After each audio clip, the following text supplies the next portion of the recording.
Mean राशि वालों को भी विष्णु सहस्त्र नाम का पाठ, रविवार को जल रोज देना है, रविवार को फूल लाल या कुमकुम डालकर, ये करने से समस्याएं अपने आप दूर भागेगी। हर समस्या के लिए बस बापू मेरा दुख दूर कर दो, बापू जी मेरा दुख दूर कर दो, काय को? गुरु ज्ञान देते हैं, गुरु भक्ति देते हैं, तो श्री आशा रामायण का पाठ भी करें तो मेरा दुख दूर हो जाए, दुख दूर हो जाए, नहीं, मेरी भक्ति बढ़ जाए बस। और विद्यार्थी हैं, आपके बेटे हैं, बेटियां हैं, तो उनको सिखाएं कि सारस्वत मंत्र की दीक्षा जरूर लें बापू से। सारस्वत मंत्र का जप करने से असंख्य विद्यार्थी प्रतिभावान छात्र बनने में सफल हो गए। इंदौर के पास धार में एक लड़की शिवानी, उसका नाम, 6 साल की थी तब बापूजी से सारस्वत मंत्र लिया, और अब देखो तो 14 साल की हुई है, पर 17 गोल्ड मेडल जीतने में सफल हो गई। 17 गोल्ड मेडल। उम्र छोटी है पर मां सरस्वती थोड़ी छोटी है। बच्चे छोटे होते हैं पर मां सरस्वती छोटी होती है क्या? और उस मां सरस्वती का मंत्र विद्यार्थियों को मिल जाए तो फिर विद्यार्थी श्रद्धा से जप करें, मनोयोग पूर्वक। बावरे लोगों की बातों से दूर रहें। दुनिया में कई बावरे होते हैं, भगतड़े होते हैं, उन बावरों से दूर रहें। हर काम समझदारी पूर्वक किया जाए। गंगा में नहाने जाएं तो भी होशियारी पूर्वक, भगतड़ों की तरह नहाने गए और नदी में बह चले, काहे को? समझदारी से ना, यहाँ पानी कितना होगा, कैसे होगा, देखकर। पानी से और आग से कभी खेलना नहीं चाहिए।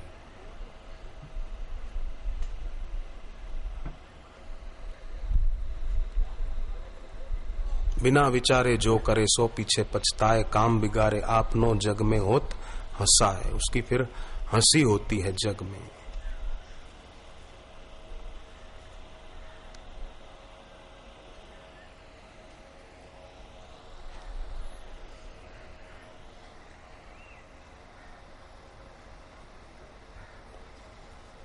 ये ध्यान में रखें।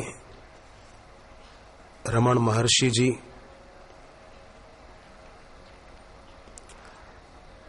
अरुणाचल पर्वत निकट स्कंद आश्रम में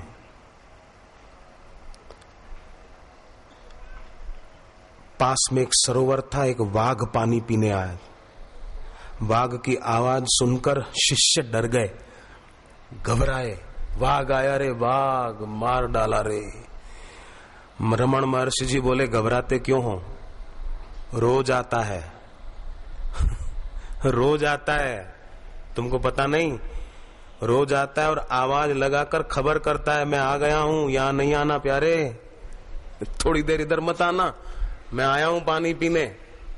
वो खबर करता है। रमण महर्षि जी ने कितनी बढ़िया बात कही। महापुरुषों की बातें और युक्तियां बड़ी अजीबोगरीब होती है। बोले वो तो रोज आता है और आवाज इसीलिए लगा देता है कि मैं आ गया हूं, इधर मत आना, थोड़ी देर के बाद आना हो तो। ईश्वर सावधान करते हैं, पर ईश्वर का संकेत जो नहीं मानते ना, वो मूढ़ खुद भी दुखी होते हैं और दूसरों को भी दुखी कर देते। महात्मा ने प्रवचन में कहा, सज्जनों, भगवान सबके अंदर है। एक आदमी ने सोचा कि बस अपने को सार बात मिल गई, अब चलते हैं। प्रवचन छोड़ के चला गया, अधूरे में से चला गया। तो क्या हुआ, बाजार से गुजरता जा रहा था तो एक हाथी पागल हो गया था।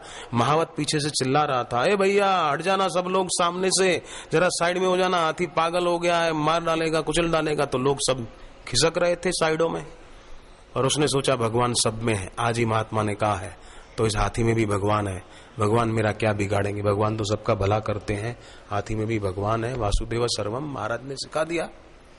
तो अड़ियल खड़ा रहा और वो महावत चिल्ला रहे, अरे भैया जरा साइड हो जाना, अरे बंधु जरा साइड हो जाना। पर वो अड़कर खड़ा रहा तो हाथी ने सूंड में पकड़ के उसको बराबर जोर से पछाड़ा। बेचारे के हाथ पांव टूट गए, हॉस्पिटल में भर्ती रहा 1.5-2 महीना। फिर घर पे आराम करने को डॉक्टर ने बोला। बड़ी हालत बुरी हो गई थी। 6-7 महीने के बाद फिर उन संत से वो मिला। संत ने कहा, भाई तुम तो दिखाई नहीं देते हो, क्या बात है? बोले महाराज आपकी एक बात सुनी कि सब में भगवान है, बस उसी बात से मेरी हालत ऐसी खराब हो गई कि दोबारा यहाँ आने के लायक ही नहीं रहा। बोले मेरी बात सुनकर तेरी ऐसी दशा हो गई कैसे? सारी बात बताई। महाराज ने कहा तूने हाथी में भगवान देखा ठीक, पर उसके पीछे महावत चिल्लाता हुआ आ रहा था हट जाना हट जाना, तुझे उसमें भगवान क्यों नहीं दिखा? हाथी में दिखा। मैंने कहा था सब में भगवान है, तो भगवान उस महावत के रूप में तुझे सावधान भी तो कर रहे थे, तो तूने उनकी बात क्यों नहीं मानी? उसको लगा कि हाँ ये मैं भूल कर गया। संत ने कहा तू अधूरी बात सुनकर चला गया ना, तूने अगर आदि से अंत तक पूरी बात मेरी सुनी होती तो ये बेवकूफी नहीं करता, तुझे इतनी परेशानी नहीं उठानी पड़ती और शरीर से इतना लाचार नहीं होता तू। इसलिए भागवत में उनको प्रवर श्रोता बताया है जो शुरुआत से अंत तक पूरी बात प्रीति पूर्वक सुनते हैं, और भागवत में उनको अवर श्रोता बताया गया जो जब मर्जी आई आए और जब जी में आया कपड़े झाड़ कर चल दिए। वो अवर श्रोता बताए गए भागवत में, निम्न कोटि के श्रोता, और प्रवर श्रोता श्रेष्ठ कोटि के श्रोता के आदि से अंत तक आदर पूर्वक पूरी बात को सुनते हैं और अपने को उन्नत करते हैं।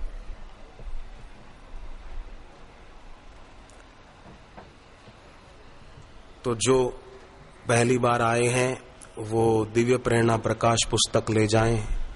बापूजी की उच्च कोटि के जिज्ञासुओं के लिए सत्संग की MP3 है, साधक ऐसा चाहिए, सत्शिष्य के लिए कर्म की गति, और दिव्य अमृतवाणी भाग 1 से 5 तक। तो जो ले जाना चाहे वो कैसेट विभाग वालों का संपर्क करना। चली जा रही है उम्र धीरे धीरे, झुकी जा रही है कमर धीरे धीरे, बचपन भी बीता जवानी भी बीती, बुढ़ापे का होगा असर धीरे धीरे। चली जा रही है उम्र धीरे धीरे। तो दिन बीतते ही चले जा रहे हैं। 24 तारीख से कार्यक्रम होगा 24 भी गई, 25 भी गई, 26 भी जा रही है।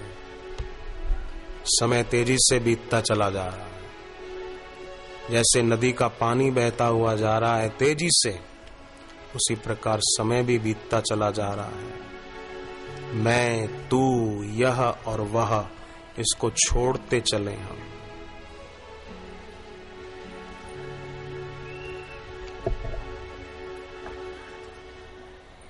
ओम नमो भगवते वासुदेवाय।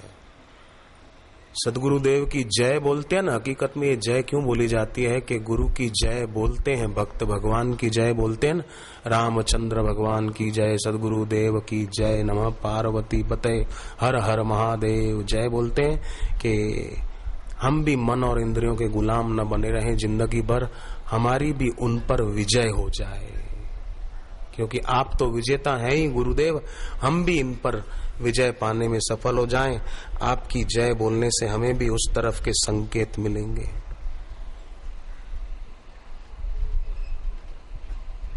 तो घर पे जब पाठ खूब करना चाहिए, नियम से करना चाहिए। श्री आशा रामायण के 108 पाठ करने वालों को तो बहुत फायदे हुए। अभी मुझे दिल्ली में किसी ने पूछा था कि हमारी कार चोरी हो गई, उसमें पैसे भी थे, अमुक सामान था कीमती, होंडा सिटी कार थी, चोरी हो गई, क्या करें? मैंने कहा कुछ मत करो, शांति से बैठ के श्री आशा रामायण के पाठ करो 108 के, बस कार गई तो गई, हमारी भक्ति नहीं जानी चाहिए। मैंने कहा ये संकल्प करके पाठ करो, कार गई तो गई, मेरी भक्ति न जाए। तो उन्होंने सचमुच पाठ शुरू कर दिया 108 श्री आशा रामायण के। और फिर अभी दिल्ली में कोई कार्यक्रम था बापूजी के जन्मदिन का, मैं दिल्ली में था तब, कीर्तन यात्रा थी, तो वो लोग मिले, बोले हमको कार मिल गई, सामान भी सारा यथावत मिल गया।